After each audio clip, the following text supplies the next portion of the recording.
Good morning. I'd like to welcome you to the King Institute for Faith and Culture this Monday morning, the 20th of March, the first day of spring. And we will, after our speaker finishes this morning, I'll talk a little bit about this evening's program. She will be at Central Presbyterian Church. But Dorothy L. Sayers, in her novel Gaudy Night, describes a certain professor in this way. Miss Devine ruthlessly turned her victim's brain inside out, shook the facts out of it like a vigorous housemaid shaking dust from a carpet, beat it, refreshed it, rubbed up the surface of it, relayed it in a new position, and tacked it into place with a firm hand. Every other year now, for the past several years, around this time, I have felt that I have undergone a similar sort of intellectual and spiritual spring cleaning. Not by a vigorous housemaid, but more like an appraiser, a stager, or a declutterer. It's a pretty deep clean. Of my overstuffed ego, she says, out to the curb immediately. Those rickety assumptions need shoring up. They won't bear the weight of the slightest of arguments. Maybe they need some screws or glue, or maybe you just need a new table. Of my dusty notions, she says, how long have you had those? Do you even look at them anymore? There might be some value there, but who's going to ever see it if you don't dust it and polish it? And your language, you're pretty slovenly. Throw those words around carefully, down to the last detail. You don't care about those things. And so she says, why don't you even look at the prepositions? And I might say the prepositions, but this is what she has to say in her book, Christ My Companion. My own reflections on each of the lines in the refrain of St. Patrick's breastplate have enabled me to see how easy it is to fall into habits of mind that limit our sense of the holy and of God's presence, of who Christ is, of how the Spirit moves among us. Each of the prepositions in the prayer opens a new avenue of awareness. Humble parts of speech that they offer helpful reminders of God's many ways of being made manifest. By the end of these sessions with her, the clutter is well on its way to the dumpster, and I'm in good shape, at least for the moment. But my responses run the gamut, and this reveals how dark a character I am. First of all is jealousy. How can anyone have all that talent? For goodness sake, share the wealth. The second is guilt. What have I been doing all these years, 35 years masquerading as a teacher? I feel like I've simply been blundering about, living at the surfaces. And the third is despair. Will I ever get it? But finally, and most importantly, there's joy. When Marilyn extends a hand and says, Vade mecum, go with me, I can only accept that gift in joy and gratitude. Marilyn is not just a guide, but she's a friend. Not just a teacher, but a companion who is filled with wonder and cannot help but share that wonder with those in her presence. I wish she could come every spring.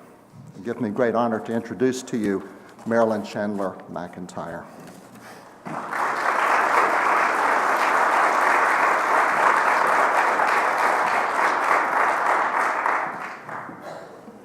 Thank you, Craig, and good morning. That was very kind. I can't possibly live up to an introduction like that.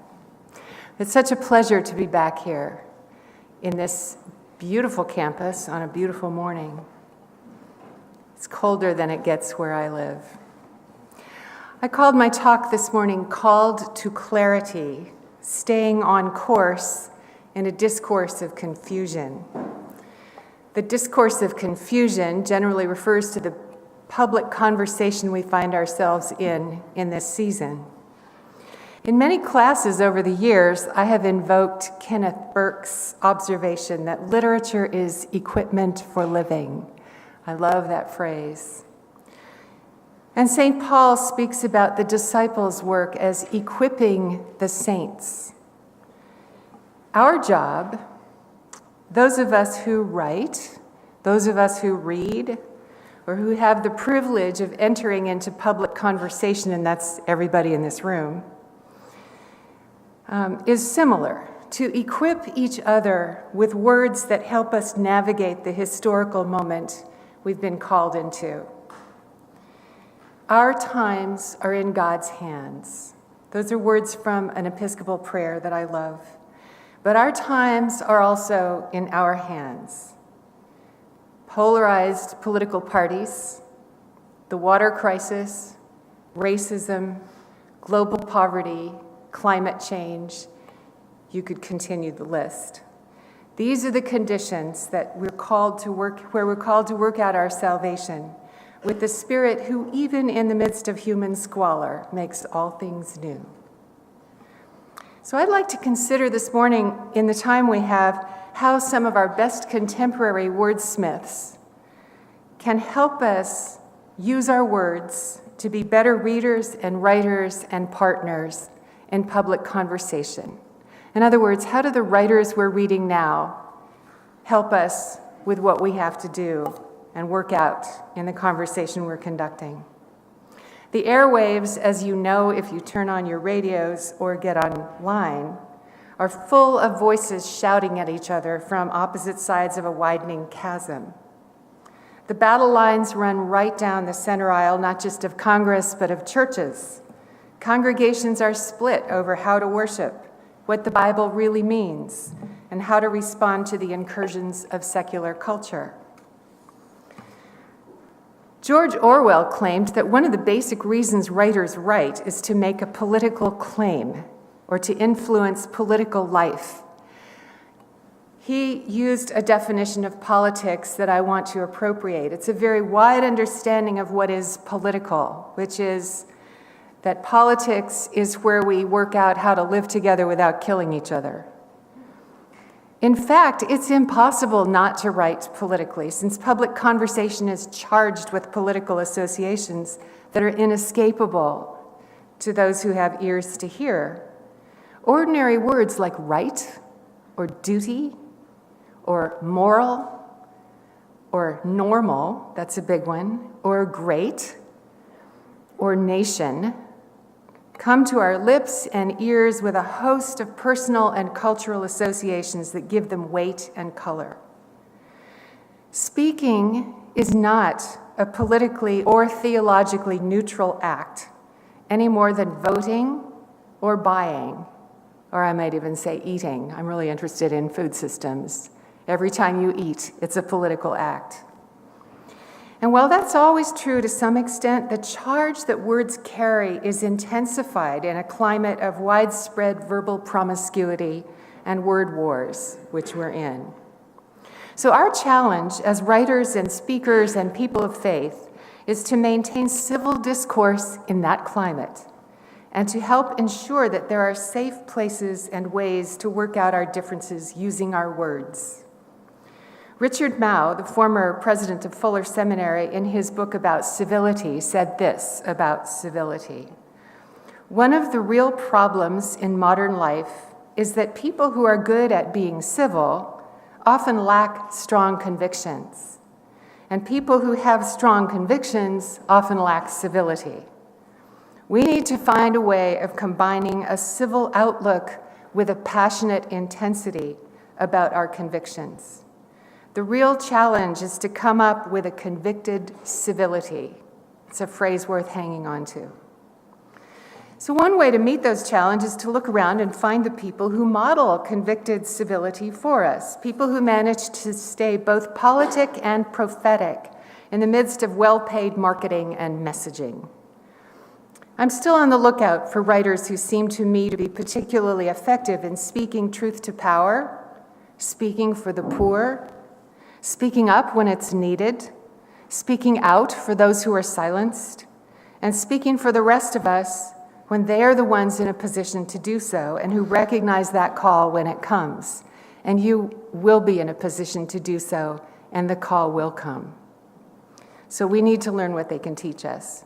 I hope the practices that I've culled here from a few of them will encourage you to seize the opportunities you will be likely to be offered on networks, or airwaves, or op-ed pages, or in city council meetings, or chapel services, or service club meetings, conferences, sermons, to speak for the common good with clarity and sanity and grace, and to foster good listening and good reading, because all of these things are survival skills, my friends. So here are some of the things I've noticed the best writers do. One of them is to give definition due diligence. I always make my students spend a pretty big portion of any paper on definition. What do we talk about when we talk about justice, and so on. You don't get to just use those words. You have to spend some time with them.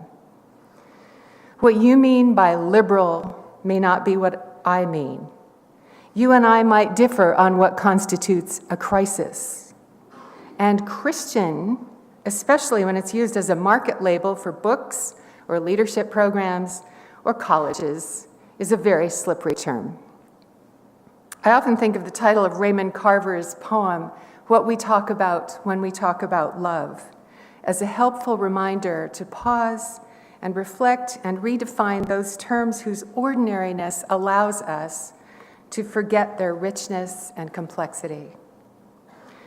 Definition of terms is not a task that's confined to formal argument or argumentative papers. Whole works of fiction or memoir have served to clarify what we talk about when we talk about poverty, or racism, or fidelity, or war. David James Duncan, one of my favorite contemporary writers out in Oregon, recently took exception in public to a term which, like many clinical labels, has become another stock hyperbole.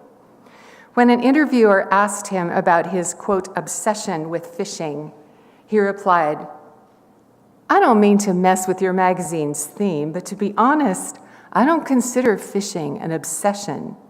I consider it a love, and the difference between the two is crucial." Good-humoredly, he went on to remind his interviewer that hyperbole is lazy and inaccurate, and love has little to do with obsession, and that language matters. No one among the recent writers I know has resisted the seduction of trendy, careless language more thoughtfully than Wendell Berry. Are there any Wendell Berry fans here? Good. Well, I'm in the club. He's one of my favorites. He pauses over words to remind readers of the deeper, older meanings that give words resonance and keep them rooted in shared history. Describing his character, Hannah Coulter, for instance, he reclaims a definition of beauty that reminds us to look beyond mass-marketed aesthetics and reconsider what we talk about when we talk about beauty. He writes, "Her beauty no longer has its source merely in her physical presence, though that is pleasing enough. It comes rather from some deep equanimity with which it has accepted the marks of an extraordinary knowledge of herself, her powers as a person and as a woman, her mortality." That definition of beauty gives me chills, and it's one worth aiming for and looking for. In that one sentence, Berry challenges a multi-million-dollar beauty industry that has driven both men and women to costly distraction. One dimension of definition deserves particular comment. Since every public issue I know of comes to the page or podcast wrapped in euphemisms, it's our job, if we are called to clarity, to unmask euphemisms. So that's strategy number 2 that I have noticed in the writers I care about. To unmask euphemisms is not necessarily to suggest that euphemisms don't sometimes serve a legitimate purpose, or that literal terms are always preferable to polite language. But because euphemisms are generally deceptive, we need regular reminders of the hard facts they soften, or the angular truths whose edges we need to keep sharpened. In her book, The Beauty Myth, Naomi Wolf takes on some of the euphemisms that persuade women to stake their health and well-being on false claims. Cosmetic surgery is not cosmetic, she writes, and human flesh is not plastic. Even the names trivialize what it is. It's not like ironing wrinkles in fabric or tuning up a car or altering outmoded clothes, the current metaphors. Trivialization and infantilization pervade the surgeon's language when they speak to women. A nip, a tummy tuck. Surgery changes one forever, the mind as well as the body. Even more consequential than the euphemisms that distract us into pursuit of specious happiness are those that lead us to accept cruelty. Stephen Miles, also an MD, introduces his book about military doctors' involvement in torture called An Oath Betrayed by explaining his decisions about how to speak about torture to people who, for a range of reasons, don't really want to hear about it. He writes, I have avoided euphemisms. For example, I refer to the inmates of the U.S. facilities at Guantanamo Bay, in Iraq, and in Afghanistan as prisoners rather than detainees. Persons under control, militarily abbreviated PUCs and pronounced PUCs, or illegal combatants, terms that the government created for the purpose of exempting itself from international norms of civilized conduct. The common substitution of, quote, gloves off, or interrogation procedures, or the technical term extraordinary rendition for torture, allows us at our and others' peril to maintain a comfortable academic distance from the extreme measures we find ourselves taking. Unmasking euphemisms can be accomplished with more or less humor, more or less compassion for those who find comfort in them, and respite from overwhelm. To do so is often simply to perform the work of what I call ordinary prophets, which is to remind people of what they already know, but are all too willing to forget. So this is strategy number 3 that I want to call to your attention. That good writers remind people of what they already know. It's surprising how effective and important this humble task is. It is the daily work of prophets, and I believe that every one of us is called at some moments to utter the prophetic word. It's the daily work also, in my experience, of teachers and preachers and parents and friends to remind us of what we know. I bet all of you have had a parent who said, "You know better than that." That's what I'm talking about. Forgetting seems to be one of the besetting sins of a people who throughout the Old Testament have to be reminded of God's mercy and justice and faithfulness and guidance and glory. They also have to be reminded not to worship golden calves or cheat or lie. Especially now, we need reminders of who we are as a nation, as Christian people whose calling is complicated by climate change and remote control wars and failing infrastructures. Recognizing that need, Naomi Wolf, again, I don't know why I picked her twice, but I like her. She writes this reminder of what we learned about the Declaration and Constitution in high school civics. She says, those words, at the time they were written, were blazingly, electrifyingly subversive. If you understand them truly now, they still are. These men and women were radicals for liberty, that they had a vision of equality that was a slap in the face of what the rest of the world understood to be the unchanging, God-given order of nations, and that they were willing to die to make that desperate vision into a reality for people like us whom they would never live to see. The slap in the face is not an idle metaphor. Her book offers its own kind of wake-up call, as well as a redefinition of patriotism and a refusal of the triumphalist euphemisms that have abounded since that dreadful day that let loose a string of consequences we're still witnessing, meaning 9/11. She is a truth teller. The effective ones tell the truth, as Emily Dickinson put it, slant. Poets do that. They bring us the truth from new angles. And so this is strategy number 4, that good writers now and then resort to poetry. They're driven to it. The practice of poetry invigorates the mind and keeps the heart open. The rhythms of poems, like those of jazz drummers, realign our heartbeats and train our sensibilities that lie just beneath our defensive intellectual radar. And poems carry for us some of the sorrow and weight of what we suffer. The first stanza of Etheridge Knight's poem, Hard Rock Returns to Prison from the Hospital for the Criminally Insane, for instance, prepares us to enter into deepening horror and sympathy at the story of a young man subjected to shock treatment to tame him so he could go from one incarceration to another. This is part of the poem. Hard Rock was known not to take no shit from nobody, and he had the scars to prove it.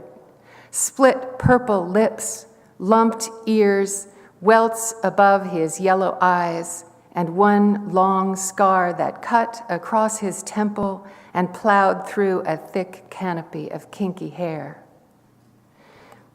The poem goes on. The last of several subsequent stanzas bears witness to what is destroyed when young men's outrage is criminalized without inquiry and punished in ways that avoid the demands of reconciliation. This is the last part of the poem. And even after we discovered that it took Hard Rock exactly 3 minutes to tell you his first name, we told ourselves that he had just wised up, was being cool, but we could not fool ourselves for long. And we turned away, our eyes on the ground, crushed. He had been our destroyer, the doer of things we dreamed of doing but could not bring ourselves to do. The fears of years, like a biting whip, had cut deep, bloody grooves across our backs. These are hard truths. They're hard lines. They're jagged. They speak about the pain, and they're painful to read. They are confessional and poignant and coolly informative.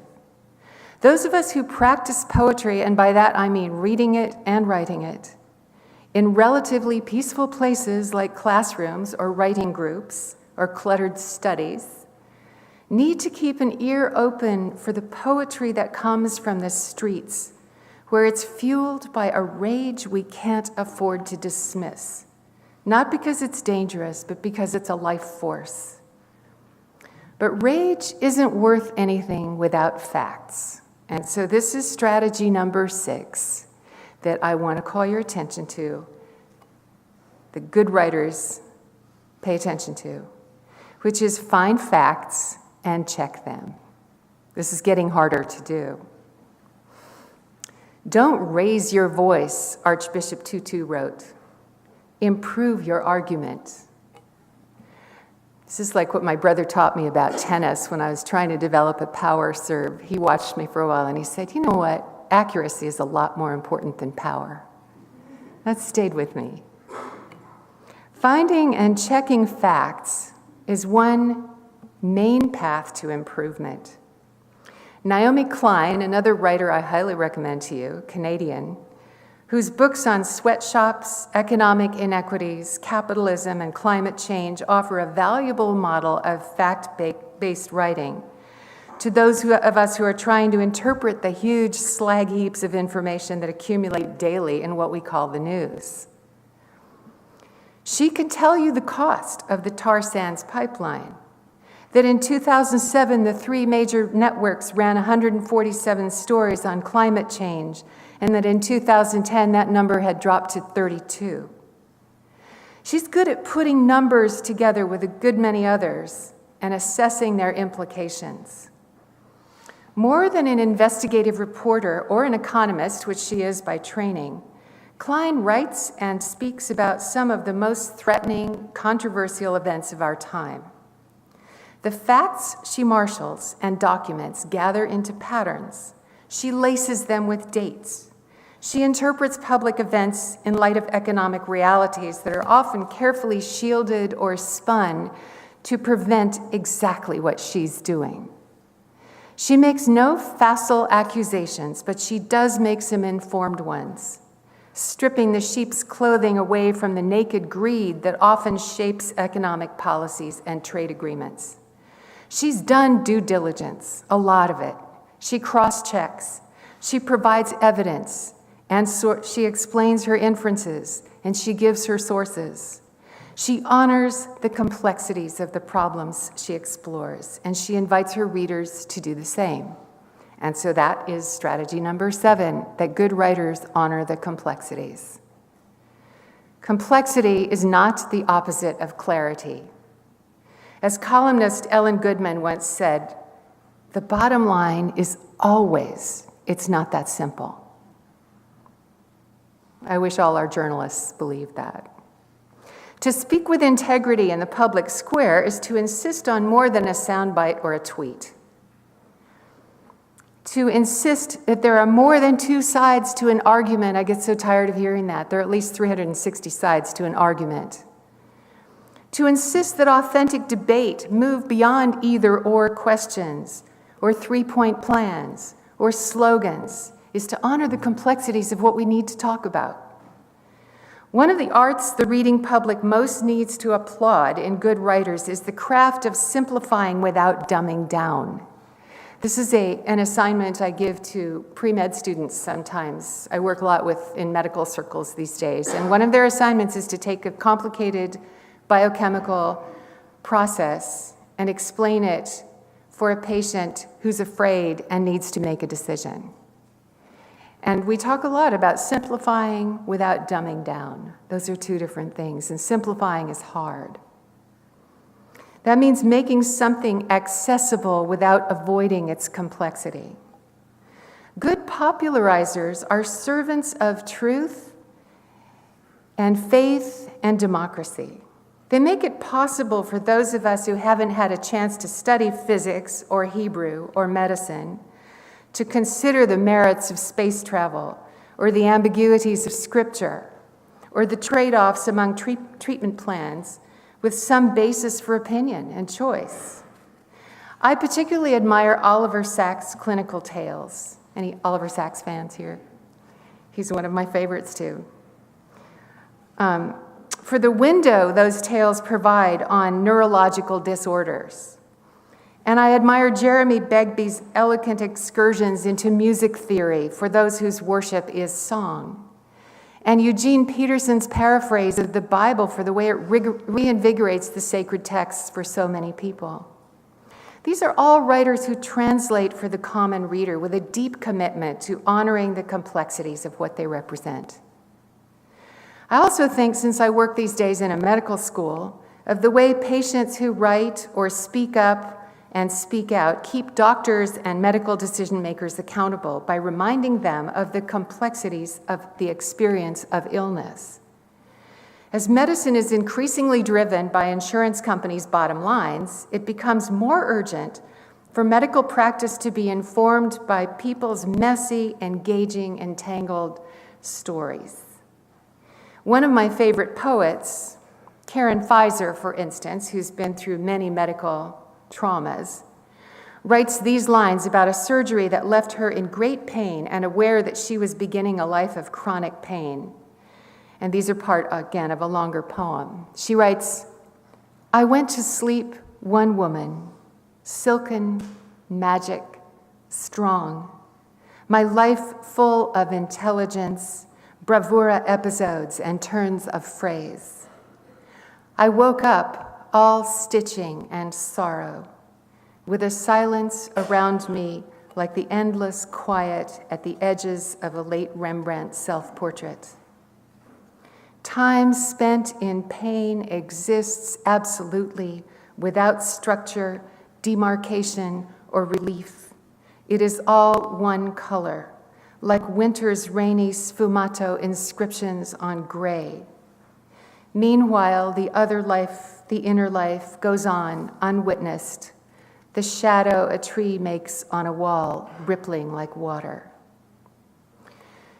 To read these lines is to learn something subtle and unsettling about the complexity of pain.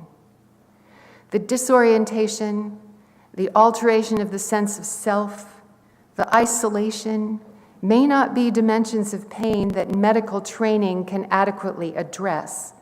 But for a doctor to carry something of this awareness would be to resist a little harder the ways medical institutions cut corners and diminish relationality in serving stockholders and insurance systems. Good doctors, like good soldiers, dwell in perpetual paradox, seeking to do good from within vast bureaucracies that are built on dehumanizing premises. So this is strategy number 8, but before I go on, I realized I didn't bring any timekeeping device up here, so somebody needs to make me stop. Oh, back there, thank you, hello. And when do I need to stop? 10, okay. Let's move on then.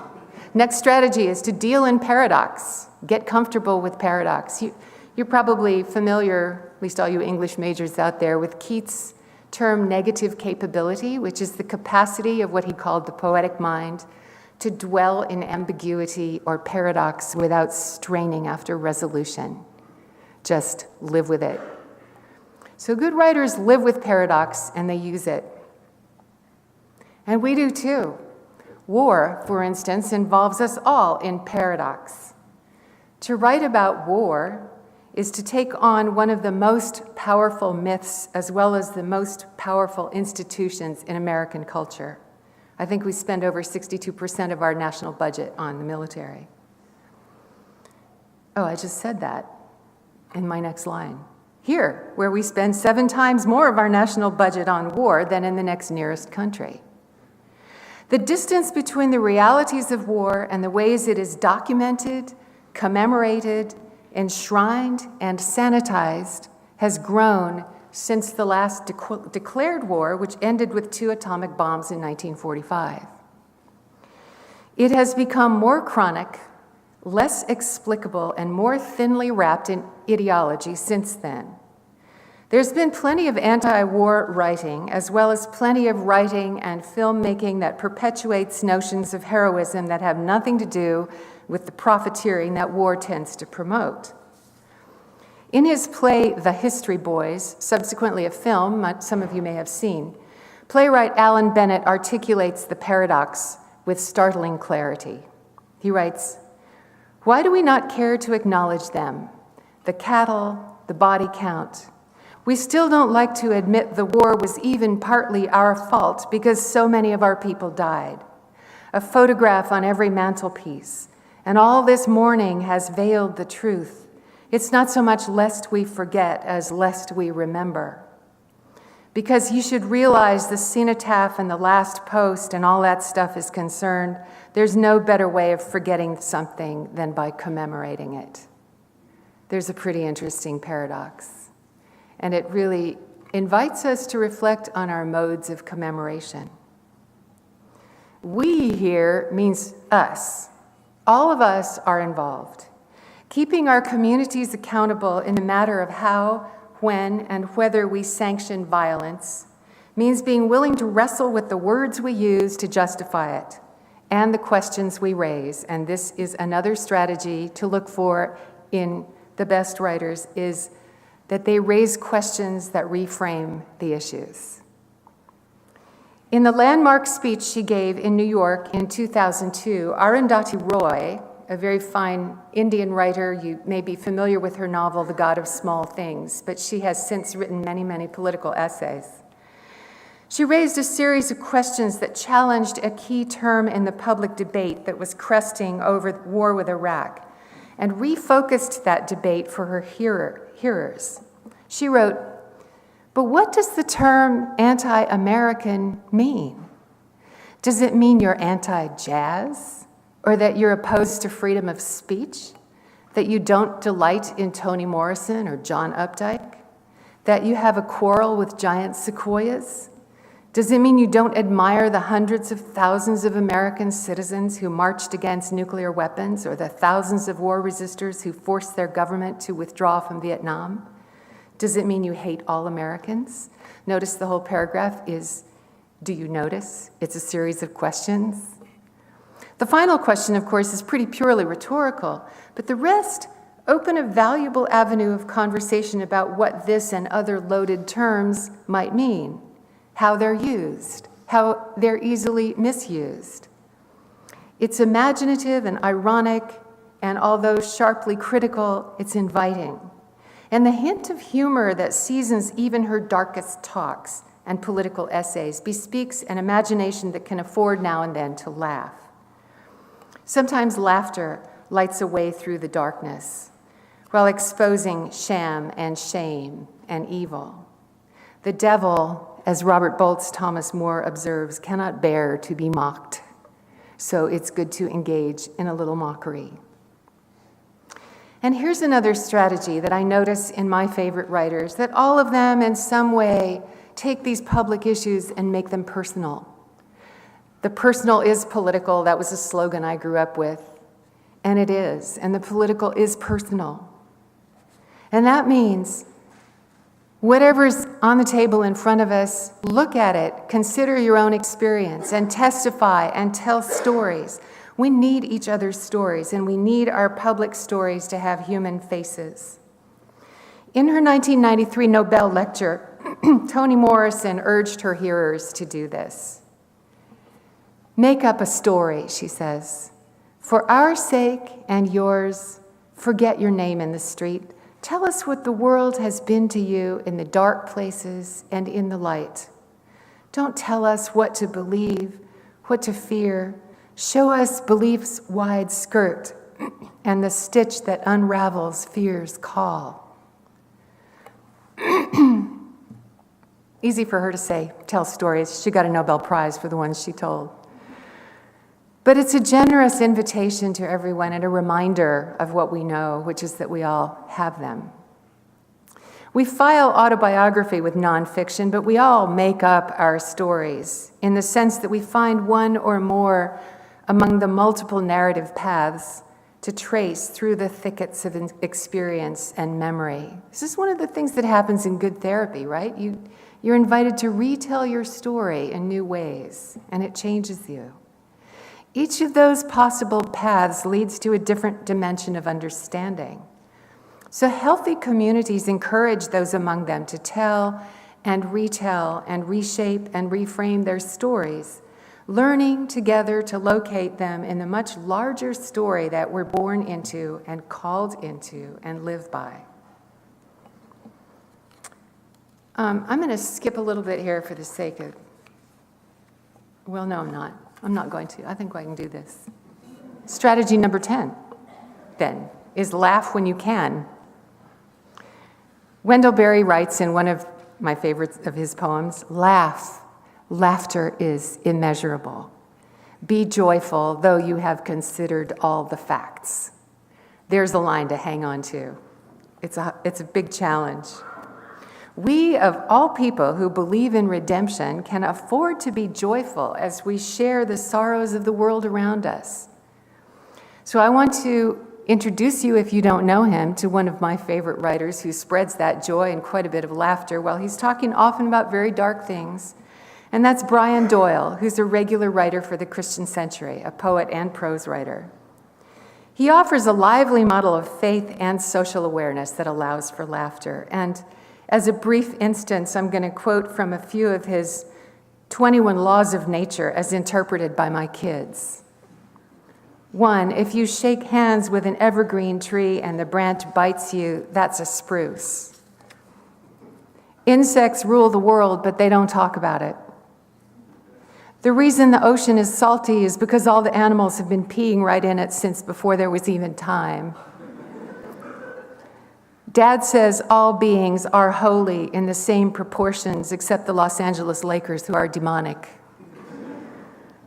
Dad says every time you go for a walk in the woods, you ought to get credit for a full day of college. Anyone who thinks people are cooler than animals should remember that a lot of animals eat people.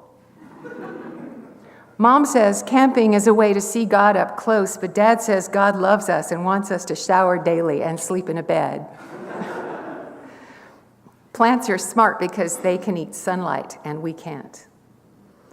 Dad says people still kill whales for money, even though whales have languages and songs. If you find poop in the woods, and it's tiny round balls, it's a rabbit. If the balls are larger, it's a deer or elk. If they're really large, you should come home. Dad says some kind of trees can drink clouds. If you can't make a new ant, don't kill the old one. If you're really sad, go outside and you'll feel better after about an hour.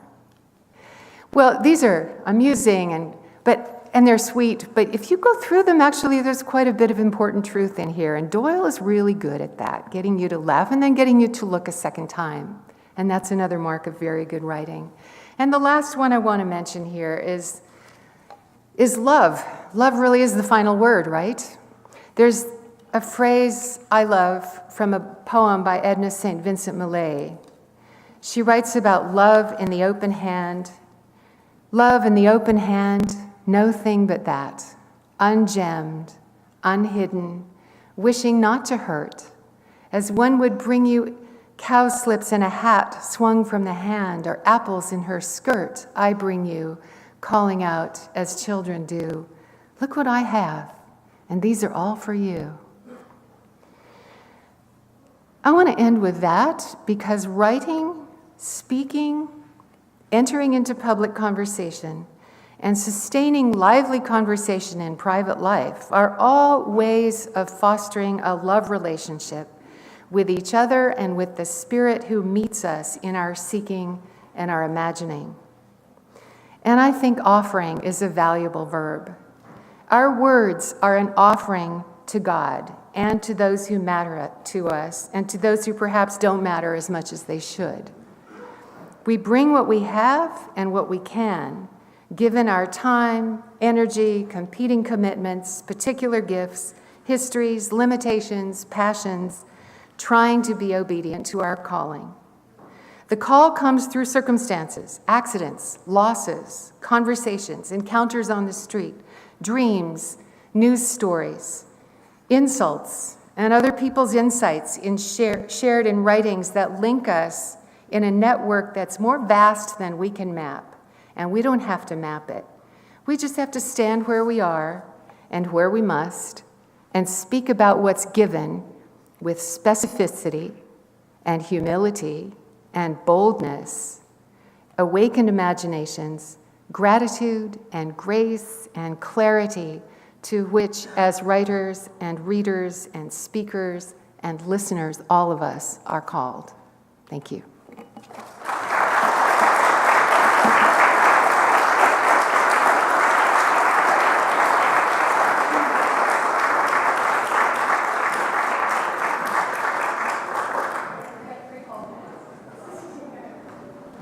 Thank you. Just to remind you, tonight at 7 o'clock, Professor McEntyre will be over at Central Presbyterian Church on Euclid Avenue, 7 o'clock. Thank you for coming. Good morning.